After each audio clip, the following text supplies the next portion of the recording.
All right, so we're looking at centers of triangles. There's 4 centers of triangles. We have the circumcenter, the incenter, the orthocenter, and the centroid. Those are the 4 things. So I've kind of split them up into one a day. So we'll do circumcenter today, incenter tomorrow, and then we'll take a quiz, which will cover your triangle mid-segments. It'll cover your angle bisector, perpendicular bisector, and it'll cover your circumcenter, incenter, okay? And then next week we will finish up with orthocenter and centroid, and then some last few little things with this, and then we'll go into our chapter 4 test. It's a very chapter 5 test. Sorry, I don't even know what chapter we're on. Be very quick, like. So we're doing well, doing very well this year. I don't think I've ever moved this well. Of course, it's been a while since I've taught geometry, so. All right, so we've got to start by doing a little quick reminder of the parts of right triangles. We're gonna start having to use and understand these right triangles. And so the first introduction of this is just understanding that your A and B, the 2 that make the right angle, are your legs. And then the one across from the right angle makes your hypotenuse. So making sure you know that C is across from the right angle. Is everybody with me? Yes. Okay. And so then we have a reminder of Pythagorean Theorem.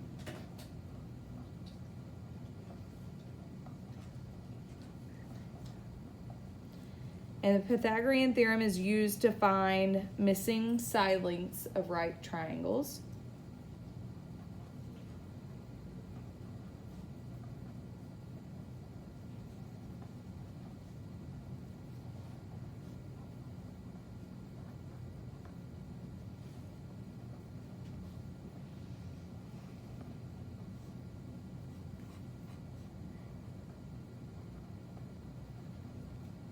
And it's represented as a squared plus b squared equals c squared.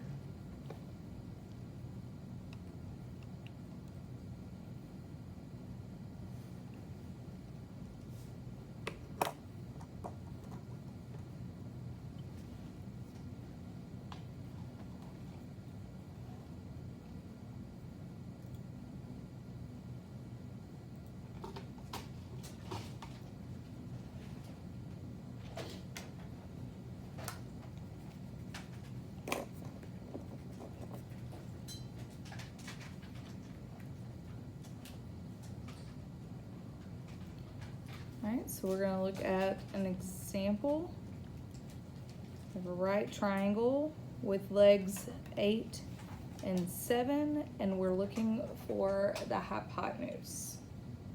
So I'm going to start by labeling things. It doesn't matter which one I label A and B for the legs, as long as I label the legs A and B. So I'm going to label this A and this B and this C. So I have a squared plus b squared equal to c squared, and I have the A and B, so I have 8 squared plus 7 squared equal to x squared.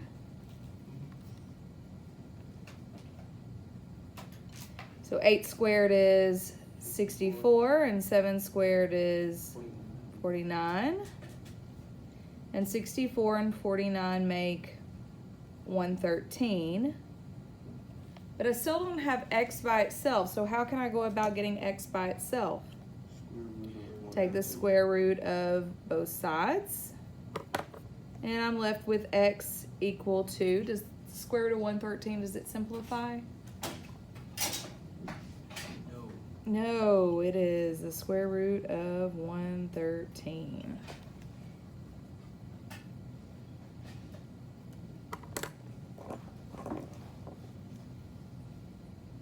Questions? All right, should be a review. Let you try this one.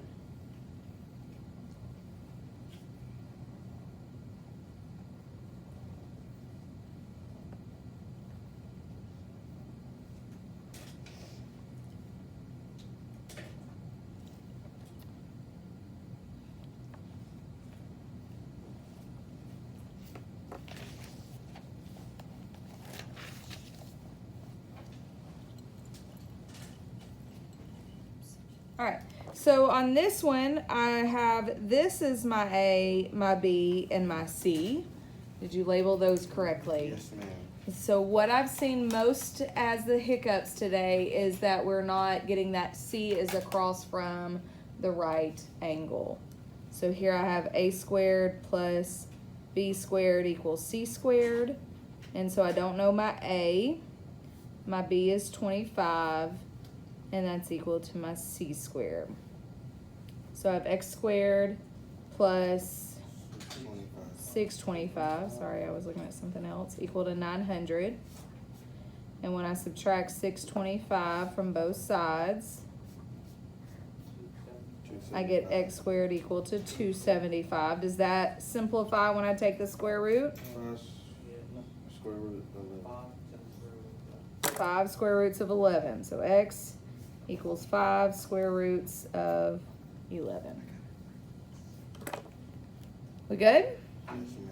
So I see a lot of you writing, so what's the problem? Oh, I forgot to do the square root. So we didn't finish this step? Right. I didn't know. Never mind. So. It's okay. I'm listening.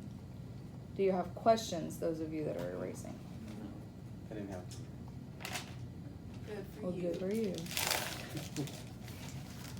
Anybody else? Okay.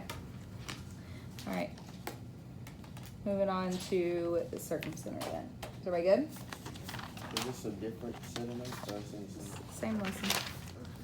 Today and tomorrow, same lesson.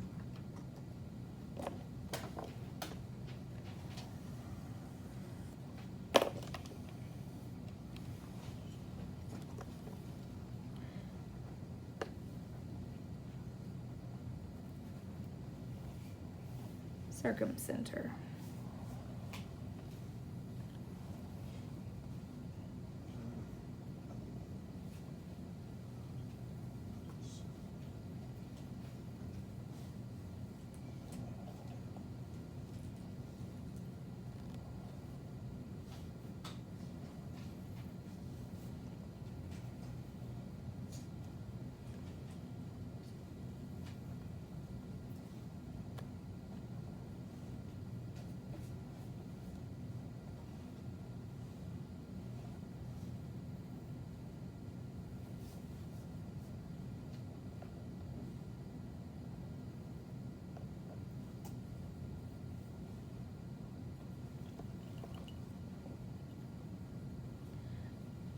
So the circumcenter is formed by the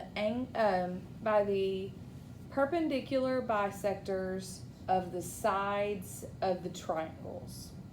So I want to point out here, it looks like in this drawing that this is one whole line from A to E. It is not. The perpendicular bisectors may not always line up with the line that goes from the circumcenter out to A. In fact, it may look kind of awkward, okay? So don't assume that this is one whole line segment. The only thing that counts as the perpendicular segment is the piece that goes perpendicular to it, okay? So looking here, I have my perpendicular bisectors, and they have intersected at point P. Point P is the circumcenter.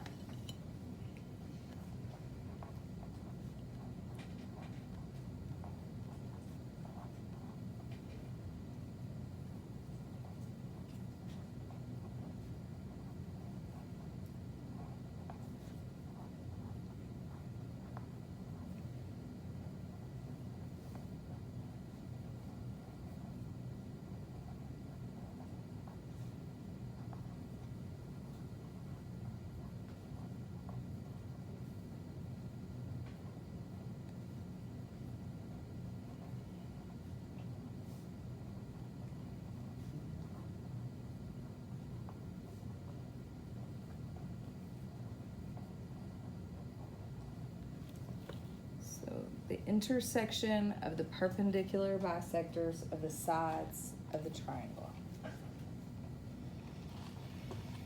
Triangle. I don't know why I said triangles. Okay. The circumcenter is always equal distance from the circumcenter to every vertices is going to be the same distance, always.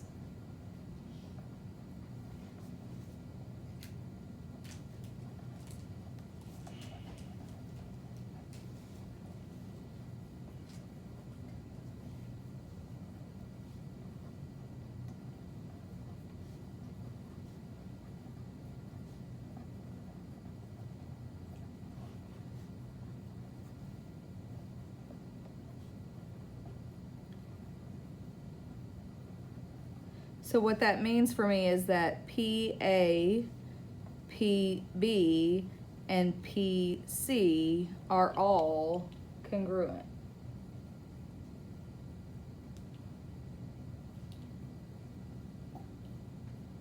Not the whole segment, just that piece from the circumcenter out to the vertices.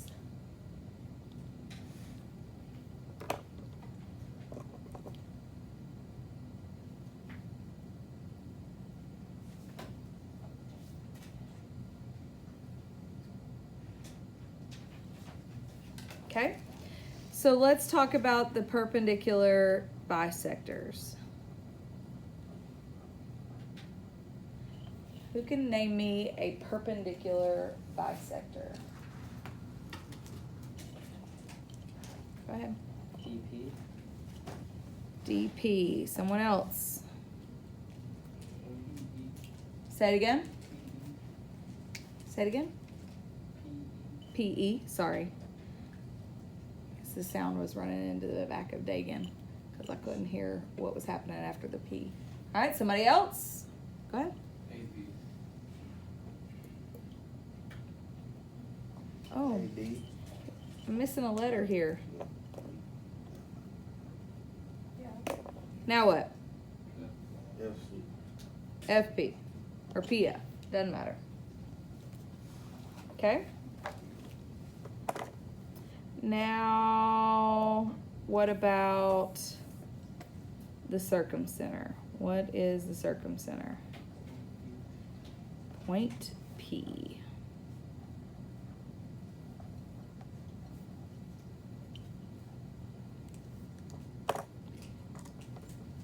And lastly, we'll talk about congruent statements, or segments, sorry.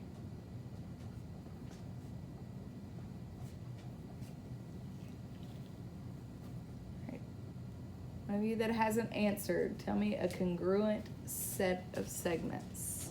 You've answered. Hang tight. Congruent segments. And?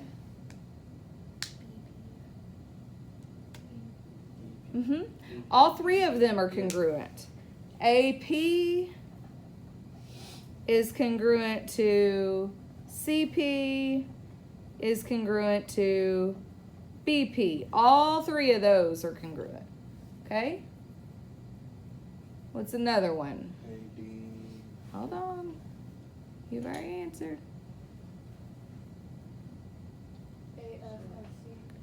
AFFC. I'll take it.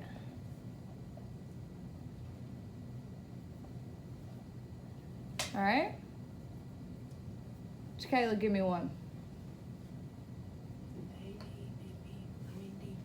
A, D, D, B. Oh, that's congruent. I didn't put a comma. Now a comma. Dixie, give me the last one. B, E, E, C. Okay, so there we are. We've got all our congruent segments. We know what's perpendicular. I want to point out, what do you see right here? A right triangle. What about right here? Right triangle. What about right here? And here? Right triangle. And here? Right triangle. And here? Right triangle. Just saying. Okay, let's look at another example then. Are they all gonna be like that? What do you mean? All right triangles? Oh yeah, because you made perpendicular bisectors. Perpendicular means you formed a right angle. Okay. Okay.